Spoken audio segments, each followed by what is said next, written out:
we've had the one episode wonders, now it's on to the two timers, i.e., the writers who have created or written two episodes or storylines of Doctor Who.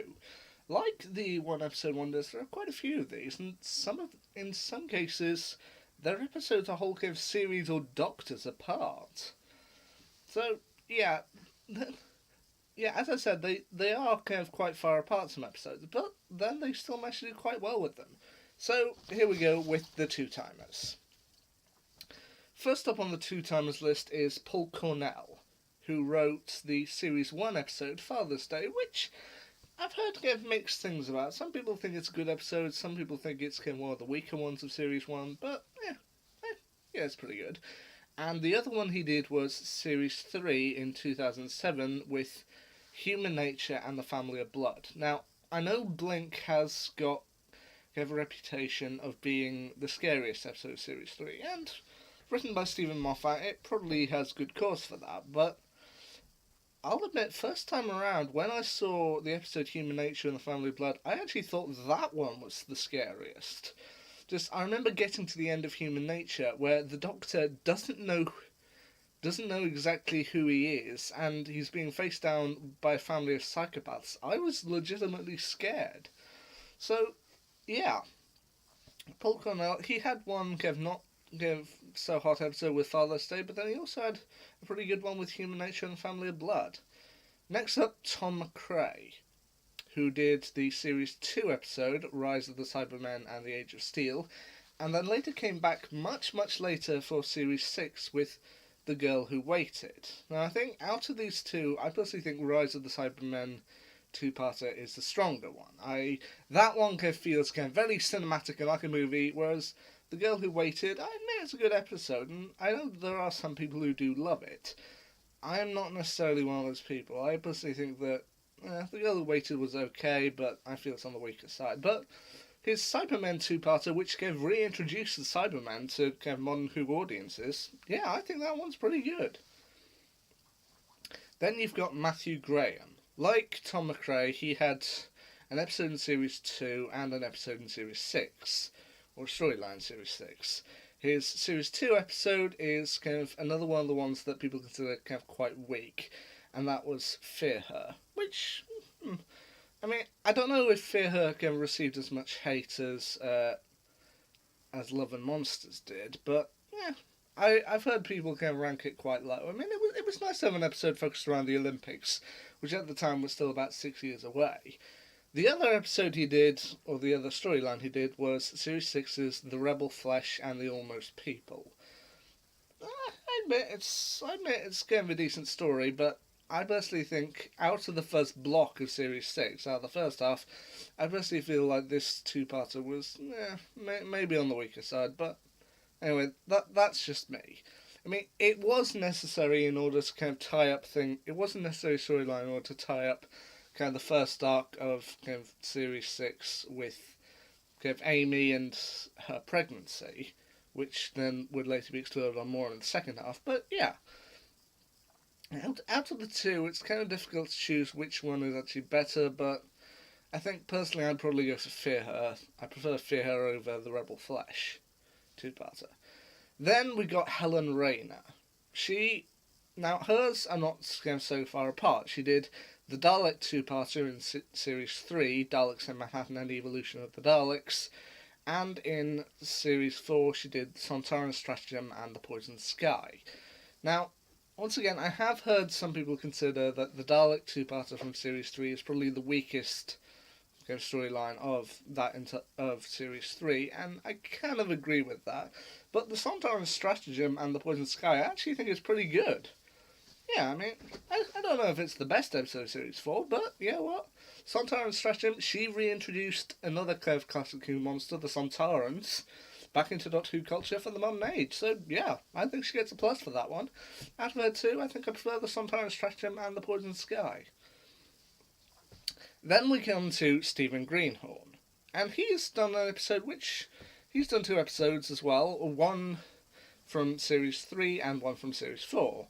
His Series 3 effort was, I admit, another one of the weaker ones from Series 3, The Lazarus Experiment, which, That's okay. I mean, it's got Mark Gatiss in there as an actor, and he does pretty well throughout. But yeah, I admit the Lazarus Experiment is one of the weaker ones.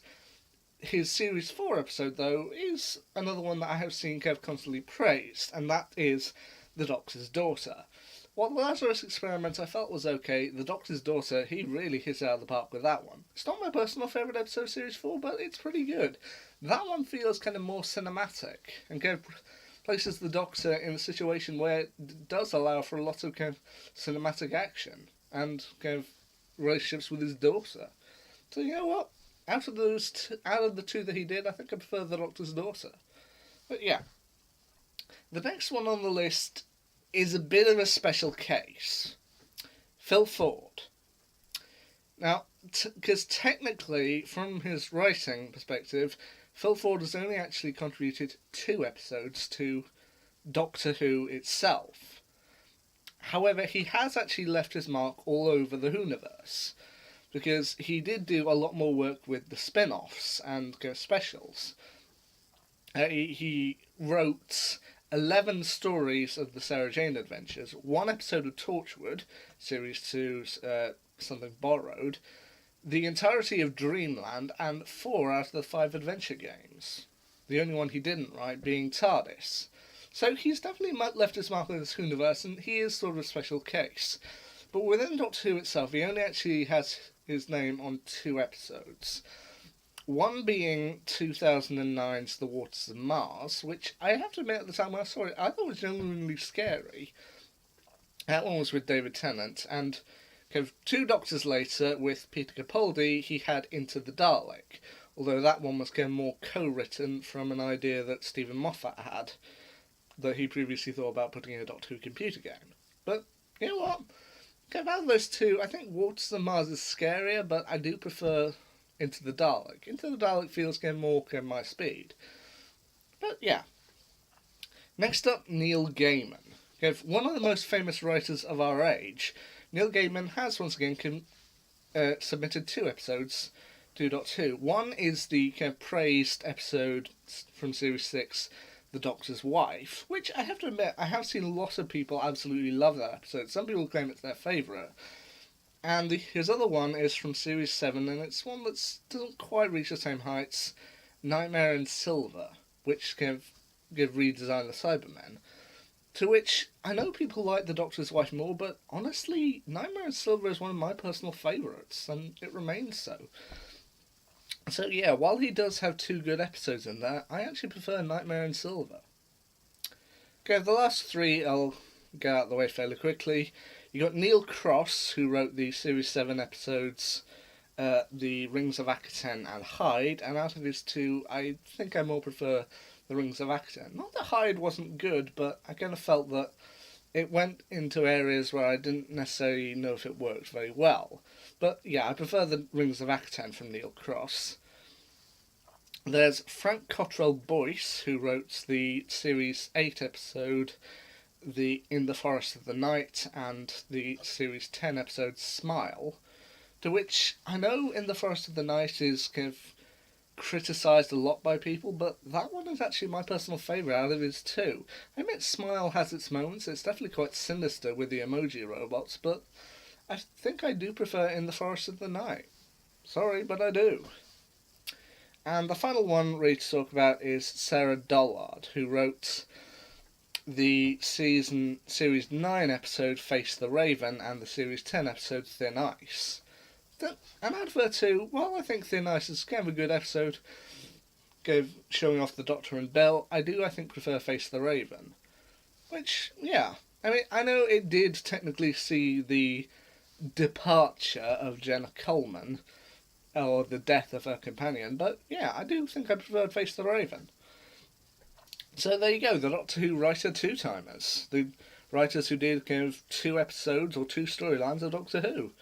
Anyway, I do have one more next, of which maybe, I think there's only one writer who did 3 stories, but I'll have to decide whether I want to lump him in with another one or go on to specific writers, as the others have done quite a bit more. But in the time being, yeah, those are the 2-timers.